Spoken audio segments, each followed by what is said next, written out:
Good afternoon. Today we are continuing with our units on our ratios. We are doing PO30. Oh, I had it listed as a CO. Sorry. So that was my mistake on our assignment page. This is a PO. This is a power standard. You need to know how to do this. So this is a power standard today. I can write the unit rate for a given ratio. Or yesterday we talked about what a ratio was. Who remembers what a ratio is? Emmeline. Not just a number. What do we know about that number? Part to a part. We're comparing a part to a part. So we don't want to confuse that with the fraction. The fraction is what? James? Comparing a whole to a part to a whole. Yeah, the fraction's comparing the parts to a whole, whereas a ratio is comparing a part to a part. So we know what a ratio is. Now we're throwing in unit rate. So a unit rate is a rate or ratio or fraction with a denominator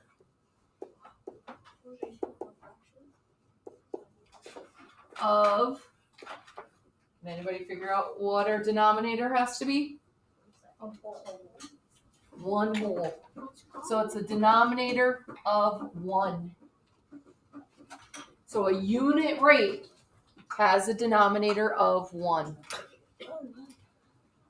So if we look at, it's $12 for me to buy 3 gallons of gas for my car.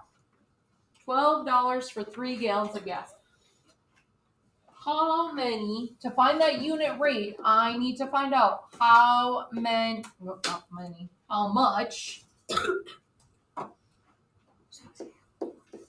money per 1 gallon.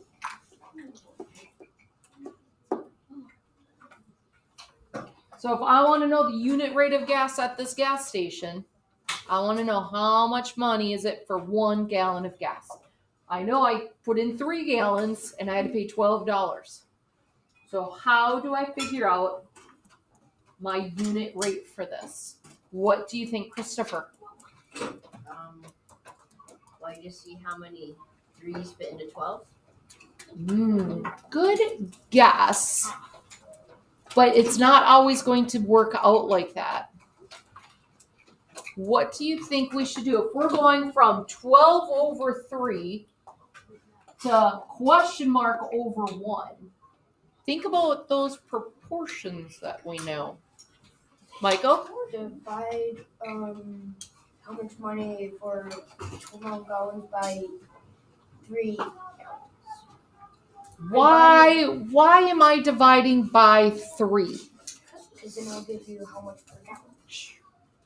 Break it down a little bit more for me, Gus. Because 3 divided by 3 equals 1. Because I want to get that 3 down to the 1. Okay, so Christopher was getting at it, Michael was getting at it, but the real definition, the real reason is we want that denominator down to 1. So to get 3 to 1, we have to divide it by itself. So you always divide by that denominator. So I would take that 3 gallons and divide by 3.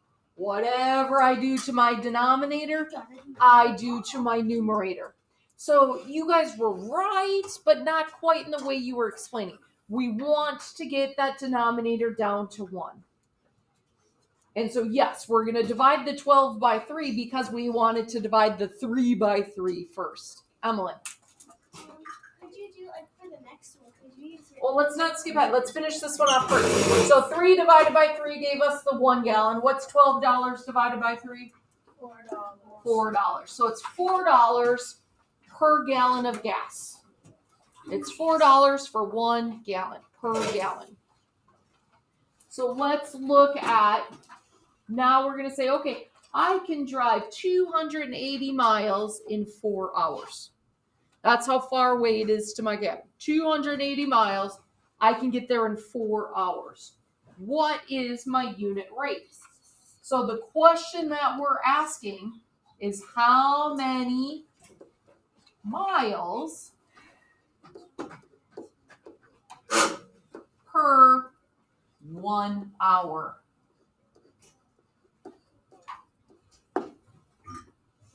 So Emmeline, what were you going to ask about this one? I just read a hard one. It's obviously not this one. So here's what.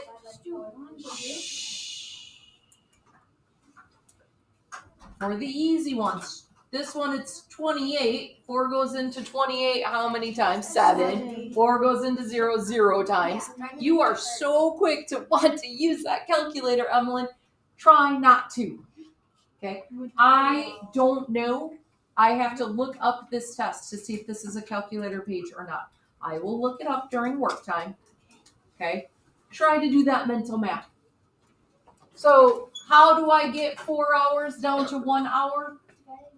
I'm dividing by that 4. Because that's my first thing I look at. I want to go from 4 hours to 1 hour. So I know I have to divide both by 4. 280 divided by 4 gives me 70 miles. You are going to want to remember to put your labels. As we're working through the ratios, we want to remember to label. It's not 70 over 1 hour, it's 70 miles per every hour. Labels will play an important role as we get into higher and higher math. We want to include our labels. So I can do 35 claps in a quarter of a minute. Now that is a lot of clapping. Because how much time is a quarter of a minute? How many seconds? 15 seconds. I can clap 25 times in 15 seconds. Whew. 25. Oh, 35. Oh my goodness, it's even more. Whew. So how do I go from a quarter of a minute to 1 minute?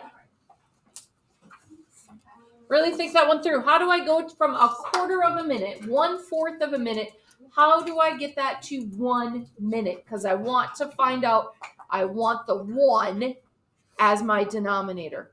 What do you think, Alexis? Are you still thinking? Give us a wild guess. Why do you think you would times it by 4, Alexis? Because I know 1/4 plus 1/4. So Alexis is saying if we did 1/4 plus 1/4 plus 1/4 plus 1/4, that's 1, 2, 3, 4. That would equal 4/4, right? So that's 1, 2, 3, 4. I could times 1/4 by 4, because 1/4 plus 1/4 plus 1/4 plus 1/4 gives us 1. So 1/4 times those 4. 1 times 4 is 4. 4 times 1 is 4. 4 over 4 is 1. So up here, when we had a whole number, we divided down to 1. Here we had a whole number, we divided down to 1. But here we have a fraction. A fraction is less than 1. So if we divided, we'd be even smaller. So we want to bring it up to 1. So we're going to multiply. So if you have a whole number, you divide down. If you have a fraction, you're multiplying it up to 1. Make sense? So what we're finding here for the unit rate is how many claps per 1 minute. So if I'm multiplying it by 4, how many claps can I do in 1 minute of time? Emmeline? 140 claps. Again, make sure you label it. I'm really going to be stressing labels, my friends. Label, label, label, label. Label. And label it again. Labels. All right, to find the unit rate, write the rate as a fraction and simplify it to have a denominator of 1.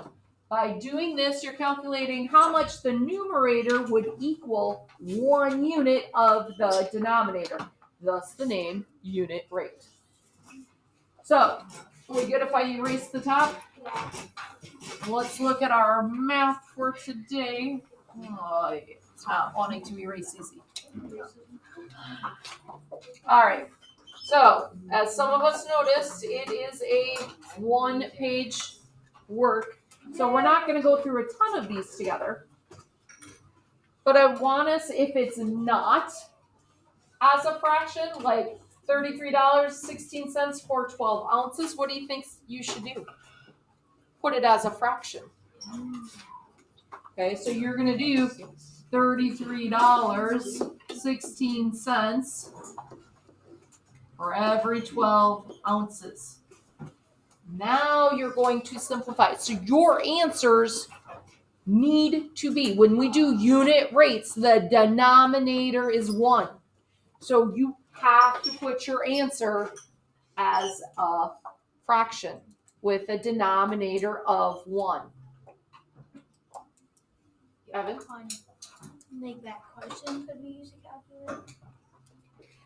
Again, I'm going to look up, once we get to work time, I'm going to look up to see what the test says to see if we can use a calculator. Okay?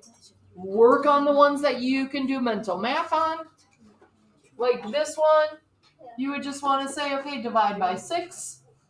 So is my answer going to be 3 over 1? No. What is my answer going to be? 3. 3 for basket. 3.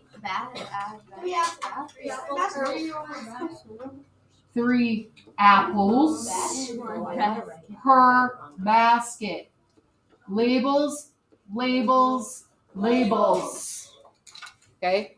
Get in the habit of putting your labels. It's not 3 over 1. It's 3 apples per 1 basket. Label, label, label, label. Label. And then label it again. Let's look down at our word problems. You take out a $16,000 loan to help pay for college and schedule a 5-year plan of equal monthly payments. To the nearest dollar, how much will you pay per month? What is our ratio? What is the initial ratio we should start with? Who can figure it out? Emily. So I have $16,000 in 5 years. So my question is, nearest dollar, how much will you pay per month? What do I do, Aiden? There's 12 months in a year, so it would be, you multiply the 5 times 12. I want to convert the years to months. Aiden says there's 12 months in a year, so I'm going to do 12 times 5, and I'm going to say, ooh, that's 60 months.